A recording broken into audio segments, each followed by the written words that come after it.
Welcome to 108 news Telugu బులెటిన్ల ముందుగా headlines. Google, Nvidia, Adobe సహా 15 tech కంపెనీల సీఈఓలతో మోడీ మీటింగ్. పైప్లైన్కు మరమ్మతులు, పలు ప్రాంతాల్లో నేటి నుంచి నీటి సరఫరా బంద్. ఆర్ఎంసీ వైద్యుడిపై దాడి, ఎమ్మెల్యే నానాజీని సస్పెండ్ చేయాలని డిమాండ్. గచ్చిబౌలి పబ్లో ఐపీఎస్ అధికారి భార్యకు వేధింపులు. టీటీడీ లడ్డు తయారీలో నెయ్యి కల్తీపై నిప్పులు చెరిగిన జనసేనాని. గూగుల్, ఎన్విడియా, అడోబీ సహా 15 టెక్ కంపెనీల సీఈఓలను పీఎం మోడీ ఎంఐటీలో కలిశారు. ఏఐ, క్వాంటమ్ కంప్యూటింగ్, సెమీకండక్టర్లు, బయోటెక్నాలజీ రంగాలపై చర్చించారు. హ్యూమన్ డెవలప్మెంట్ గ్లోబల్ ఎకానమీని, టెక్నాలజీని విప్లవాత్మకంగా మార్చిందన్నారు. మూడో అతిపెద్ద ఎకానమీగా ఎదుగుతున్న భారత్లో ఇన్నోవేషన్కు అనువైన వాతావరణం ఉందన్నారు. దీనిని క్యాపిటలైజ్ చేసుకోవాలన్న తన సూచనకు సీఈఓలు సానుకూలంగా స్పందించారని ట్వీట్ చేశారు.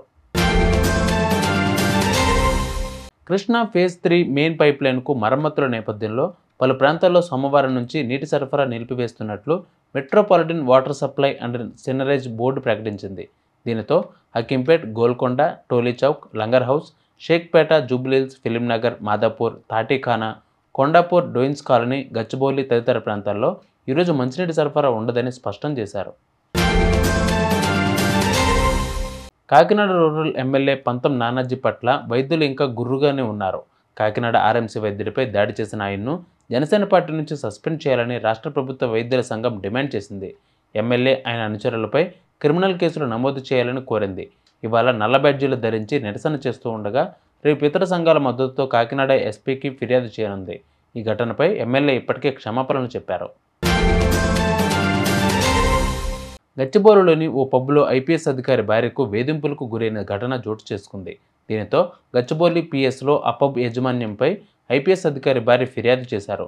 తనపై మియాపూర్కు చెందిన వైద్యుడు అనుచితంగా ప్రవర్తించాడంటూ ఆమె ఫిర్యాదులో పేర్కొన్నారు. దీనితో పోలీసుల పబ్లోని సీసీ ఫుటేజ్ ద్వారా వైద్యులను గుర్తించి విచారణ చేపట్టారు. టీటీడీలో కల్తీ నెయ్యిపై దేశవ్యాప్తంగా భక్తుల మనోభావాలు దెబ్బతిని ఆందోళన చెందుతున్నారు.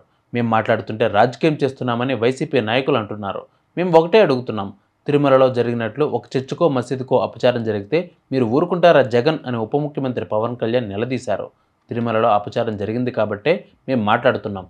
రాజకీయ ప్రయోజనాల కోసమే చేయాలనుకుంటే నాడు రామతీర్థంలో రాముడి విగ్రహం తలనరికినప్పుడే రోడ్ల మీదకు వచ్చేవాళ్ళం. కానీ మేము సంయమనం పాటించాం. ఇది వైసీపీ నాయకులు తెలుసుకోవాలి. ఇది ప్రతీకారం తెచ్చుకునే ప్రభుత్వం కాదు. హిందువుల మహాప్రసాదంగా భావించే లడ్డూకు వినియోగించే నెయ్యిలో జంతువుల కొవ్వు కలపడం నీచమైన చర్య. దీనికి నాటి టీటీడీ పాలకుల బాధ్యత వహించాలి అని పవన్ కళ్యాణ్ డిమాండ్ చేశారు. ఇలాంటి అపవిత్రం ఒక చర్చి మీద జరిగిన, ఒక మస్జిద్ మీద జరిగిన దేశం అల్లకల్లోలం చేసేస్తారు. ప్రపంచం అంతా మాట్లాడతారు, గ్లోబల్ న్యూస్ అయిపోద్ది. కానీ దేశంలో కోట్లాది మంది హిందువులు అపవిత్రమైతే, ఈ ప్రసాదం అపవిత్రమైతే ఒక్కరు కూడా మాట్లాడకూడదు. ఇది సెక్యులర్ వ్యవస్థకు విఘాతం. అంటే హిందువులకి మనోభావాలు ఉండవా? ఇది ఒక్కరు నిందించట్లా. అసలు మీరు ప్రస్తావన చేయకూడదు, ఇది తప్పు, ఇది మాట్లాడకూడదంటే ఎట్లా?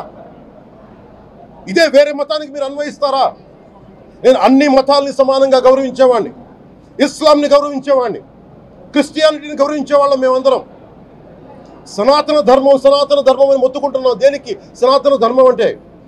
సనాతన ధర్మానికి ఒకరు ప్రారంభించింది కాదు. ఇది ఒక వ్యక్తి ఒక కూర్చోబెట్టి ఒకరు స్టార్ట్ చేసింది కాదు. ఇది కొన్ని వేలాది సంవత్సరాలుగా అన్ని మతాలని, అన్ని విశ్వాసాలని అలింగనం చేసుకున్న నేల ఇది. అలాంటి విశ్వాసాలకి దగ్గర తీసుకున్న ఈ నేల మీద ఇలాంటి అపవిత్రం జరిగితే, రిపీటెడ్గా జరిగితే, ఒకసారి కాదు, 2 సార్లు కాదు, రిపీటెడ్గా జరిగితే ఇప్పుడు కూడా మాట్లాడకూడదంటే అది తప్పు చేసిన వాళ్ళం అవుతాం. మేము దోషులకి శిక్ష పడాలి. ఫుడ్ అడల్టరేషన్ ఇది మేము కాదంటలా. టీటీడీ బోర్డు, అప్పుడు టీటీడీ బోర్డు బాధ్యత తీసుకోవాలి. పొలిటికల్గా వచ్చి అలంకారప్రాయంగా ఒక్కొక్కళ్ళు వచ్చేసి దర్శనాలకి టికెట్లు ఇవ్వడానికి మీరు బోర్డు మెంబర్స్ అవ్వలేదు. మీరు ఎవరు చైర్మన్ కానీ ఈవో కానీ. మీరు అక్కడ ధర్మాన్ని పరిరక్షించాలి. మీరు అక్కడ మీ ఇష్టాలకి మీరు కూర్చోబెట్టి మీ ఇష్టాలకి కాంట్రాక్ట్లు ఇచ్చుకోవడానికి మీరు టీటీడీ బోర్డుకి మీరు వెళ్ళలేదు. మీరు అందరూ, మీ అందరికీ బాధ్యత ఉంది. మీరు నిర్ణయించుకోవాలి. ఎవరికి కోపాలు రావు, ఎవరికి వేదన రాదు, ఎవరికి బాధలు రావంటే కుదరదు. వస్తాయి బాధలు, వేదన ఉంది, మాట్లాడతాం. మర్చిపోకండి ఎవరు. గత ముఖ్యమంత్రి గారు కూడా నేను చేస్తా ఉన్నాను, జగన్మోహన్ రెడ్డి గారికి కూడా. ఇదే చర్చికి జరిగితే మీరు ఊరుకుంటారా? ఒక మసీదుకి జరిగితే ఊరుకుంటారా? ఒక తిరుమలకు జరిగినప్పుడు ఎందుకు వెనకేసుకొస్తారు? రాకండి. ఏ మతం మీద దాడి జరిగినా సంపూర్ణంగా నాతో సహా మేము ఖండిస్తాం, బయటకు వస్తాం. ఇస్లాం మీద దాడి జరిగితే మేము మాట్లాడతాం, క్రిస్టియానిటీ మీద దాడి జరిగితే మేము మాట్లాడతాం, హిందూ ధర్మం మీద, సనాతన ధర్మం మీద దాడి జరిగితే కూడా నేను మాట్లాడతాను. ఇది మొదటిసారి కాదు, మేమందరం మాట్లాడతాం. చూసారు పీపుల్ బులెటిన్ అప్డేట్స్. మరిన్ని అప్డేట్స్తో మళ్ళీ మేము ముందుకు వస్తాను. అంతవరకు కీప్ వాచింగ్ 108 న్యూస్ తెలుగు.